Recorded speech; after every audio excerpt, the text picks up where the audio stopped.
So right when we got close to it, all of a sudden we were engaged. As they approached us, you could hear the safeties flip off. Now, your attention to detail, when you're seeing this kind of stuff, your senses are very heightened, so you can pick up. I know you being a combat veteran, you know all about that. So you can hear stuff a lot clearer.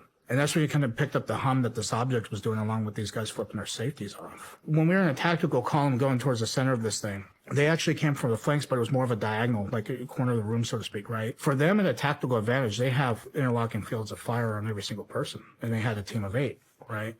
But the way that these guys moved was so fluid, it was so still, it was very, very, very smooth. These guys have done it for a while.